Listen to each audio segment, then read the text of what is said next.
Story 1.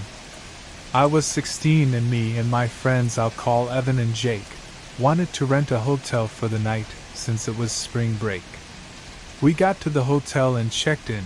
It had a really funky smell, but we still stayed there.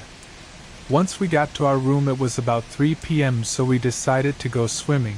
The pool was downstairs. Departed from the hotel. Once we got to the entrance there was a man at least 6'3" in all black with a hood covering his face facing us. I panicked a little but not out loud. We got into the pool and swam for a few hours until we saw that man again, all black, sitting on a chair by the pool. I cleared my throat. Can I help you, sir?" I asked. No response. I still was a little paranoid. I put my face in the water, and at the bottom of the pool was another figure that was all black. I screamed like a little girl and ran for the door. I looked back and saw nothing, not the guy in the chair or the guy under the pool. My friends thought I was just seeing things, but I saw what I saw as clear as water. I didn't feel like swimming anymore, so I decided to get dinner at a nearby restaurant. I got a table for me and my friends to sit at, and there I saw once again the man all in black on the other side of the dining room and was staring at me. I have had enough. I went over there and I lost track of him, and he took off. After I decided this trip has gone too far, and we should leave tomorrow morning, but my friends didn't like that idea. Once it was 10:30. I and my friends dozed off in the hotel room. I woke up to some noises. I saw a shadow of a figure at the end of my bed. I calmed myself down and told myself that it was my hat that I put there before I went to bed. I went to bed and got woken up again 30 minutes later to more noises. I was getting thirsty, so I reached under the bed and tried to grab my water bottle, but I grabbed something and I was totally shocked by what I grabbed. It was my hat. I was not ever more scared in my life. I couldn't help but to scream at the top of my lungs when I heard a voice next to my ear say, "You're a bitch." I jumped out of bed and realized it was two men in black right there. I tried to fight them, but it was no use once they grabbed me and dragged me out of that room. I tried to scream, but that guy was covering my mouth. I passed out and woken up in a stretcher. It turned out those guys knifed me while I passed out, and someone caught them. But the doctor said no one could catch the guys who got me. To this day I always have a nightlight at night, so I'm not scared. Story 2. I love my wife above all else. I have loved her since the moment I first laid eyes on her. I would do anything for her, and that has never changed after all these years. We first met in college. We were both theater majors, and it was day one of acting one class that our eyes met for the first time. She had chocolate brown eyes that were complemented by her dark brown curls. We stared at each other constantly that first day, and when we were partnered together, we knew that it was fate. "My name is Margaret," she said as soon as I walked up to her after class. I took her by an hand and kissed it. "Henry," I responded. She then took one of my long dreadlocks and wrapped it around her finger, staring me in the eyes and biting her lip. It was an amazing meeting with an even better ending later that night. The following night, we went on our first date, a theater production of Sueño. We held each other's hand through the entire performance, and afterward, I walked her to her dormitory. Every day after that was like a love story. We went through good times and bad times.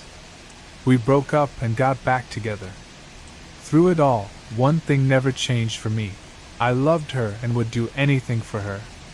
We got married after graduation and went on to become very successful in the stage acting scene. We were considered a power couple and were always cast in romantic roles opposite each other. It was easy to bring the true deep love that we felt for each other to the stage, and it was nice to make money from it. One day, our lives took a turn.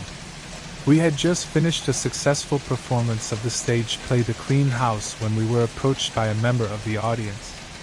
"That was an amazing performance," he said. a creepy English accent behind his words.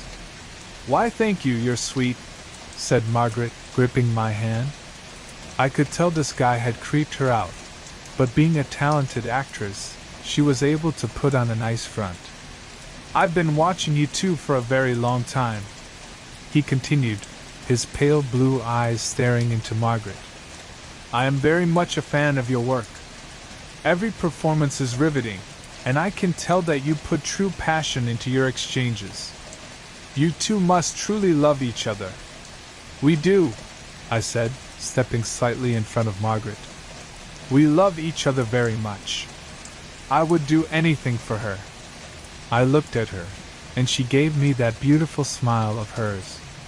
"That warms my heart to hear," he said as he put his arms behind his back and looked up into the night sky. "True love is a valuable gift that is often taken for granted. If you're not careful, you can easily lose it forever, and it can never be replaced, no matter how hard you try." He then looked at me, and I could see just how disturbing his pale blue eyes were. "Hold on to that gift. Cherish it forever." He began to walk away before I asked the question that had been bothering me since we met. "Who are you?" I yelled. He stopped and turned his head. "Your biggest fan," he answered. He then walked away. Margaret and I looked at each other, baffled at what had just taken place. Later that night, we were sitting on our couch watching a movie when suddenly there was a knock at the door. "Wonder who that could be," said Margaret as she got up to see who it was. She looked at the peephole and froze in place before taking a single step back and opening the door. Standing just outside the door was the same man we had talked to earlier that night. He stood there with his arms behind him, his pale blue eyes shining like the moon. "Honey?" I said, standing up from the couch to join Margaret at the door. "Please come in," Margaret said to the man, to my shock. "What are you doing?" I yelled, running to get to the door. The man stepped inside before I got there and began to stroke her face. When I finally got to them, I threw my fist and connected with his face, knocking him back outside. I quickly slammed the door and locked it. I turned to Margaret, who was in some sort of a trance. I tried to snap her out of it.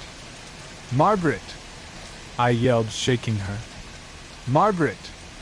Wake up!" There was nothing I could do to get her to respond.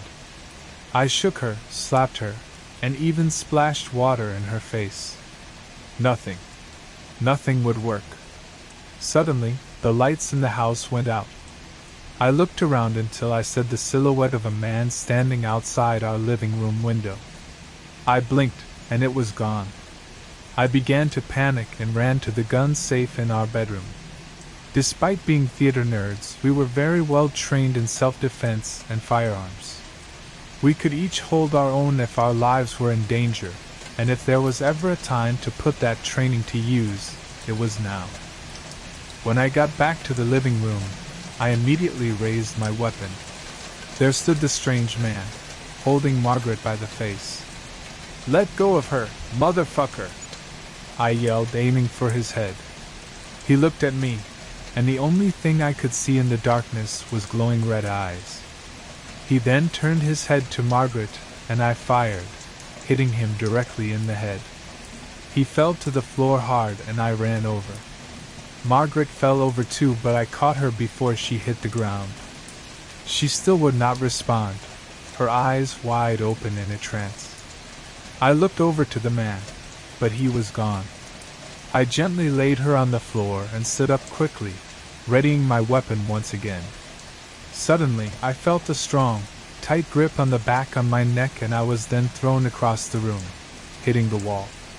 I groaned in pain as I grabbed my gun and slowly stood to my feet, shaking as I raised my weapon again. Again, he had a hold of Margaret, but this time he pulled her head close to his.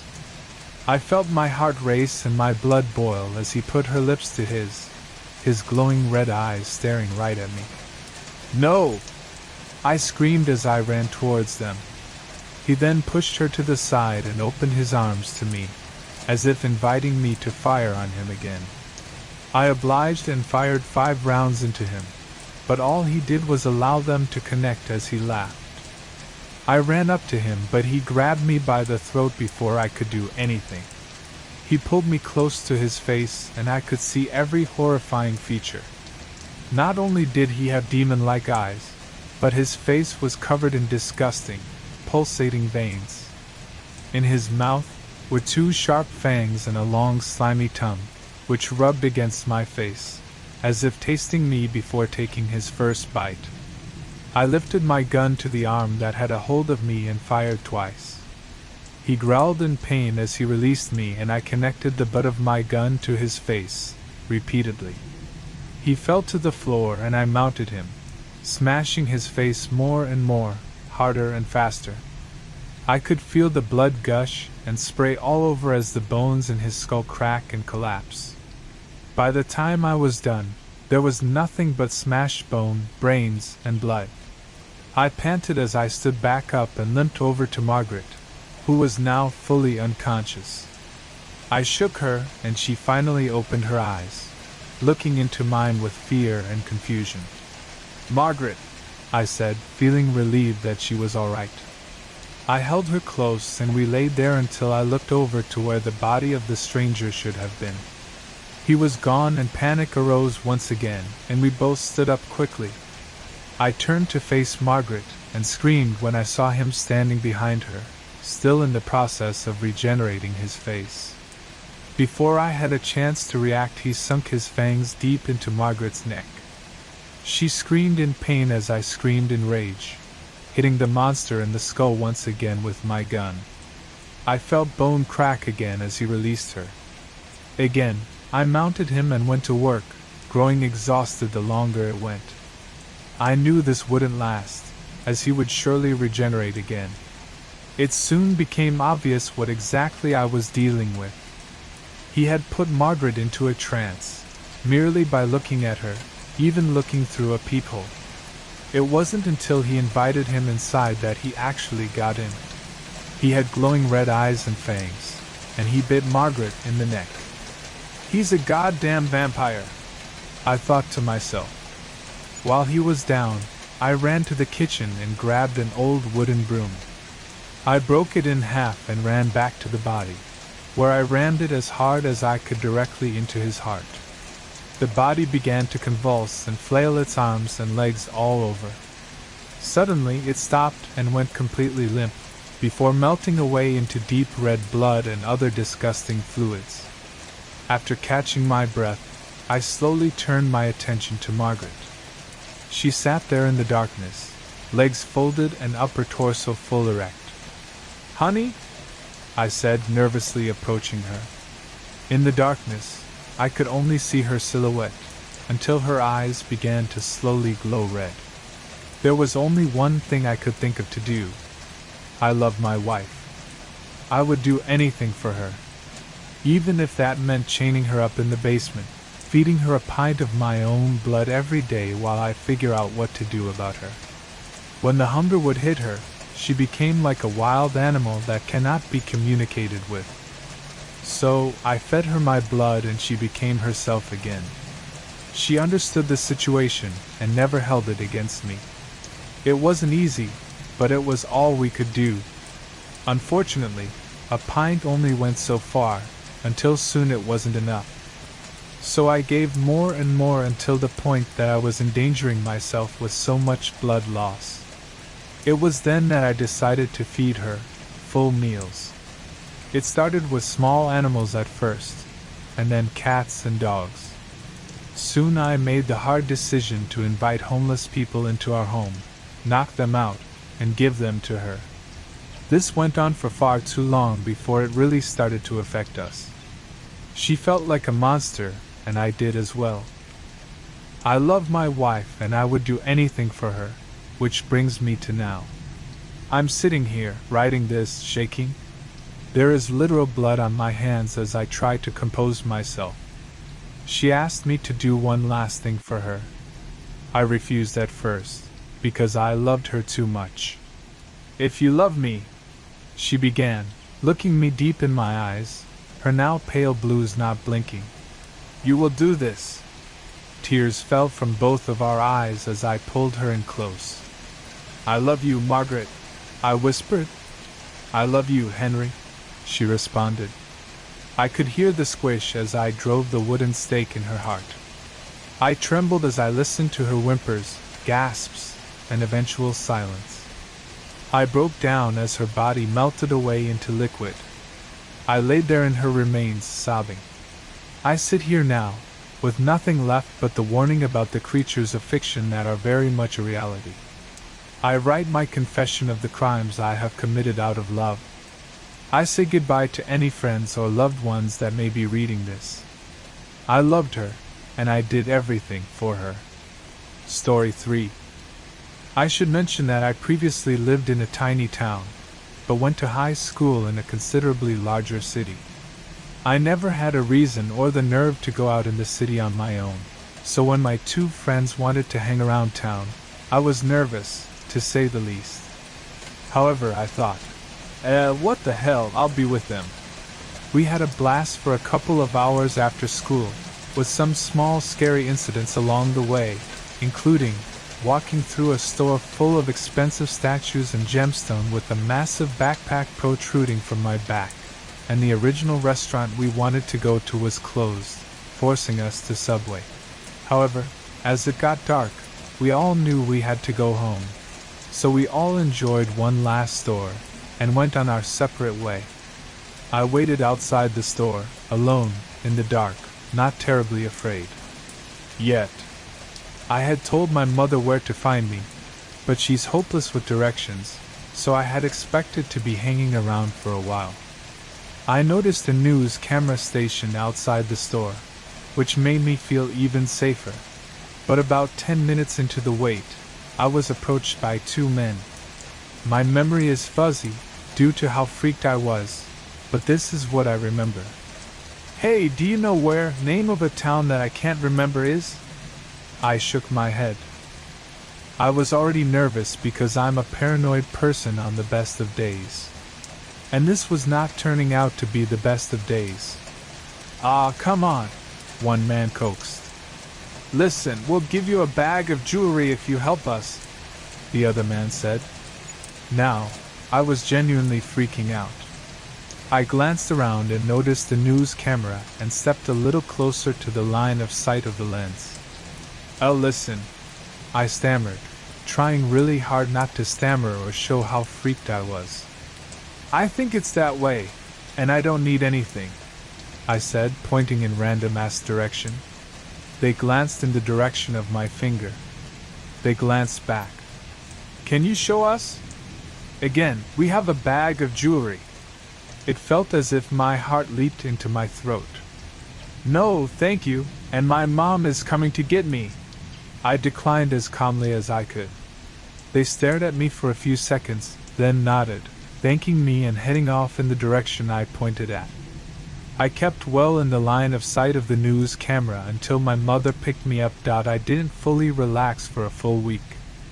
I have absolutely no idea why they were so eager to give me that bag of jewelry. My first thought was that they stole it, and wanted to throw the police off their trail by handing some of it off to me. The second was that they were trying to lure me away with the jewelry. Either way, it wouldn't have ended well for me, if that was their goal. No one believed me, but I didn't expect them to.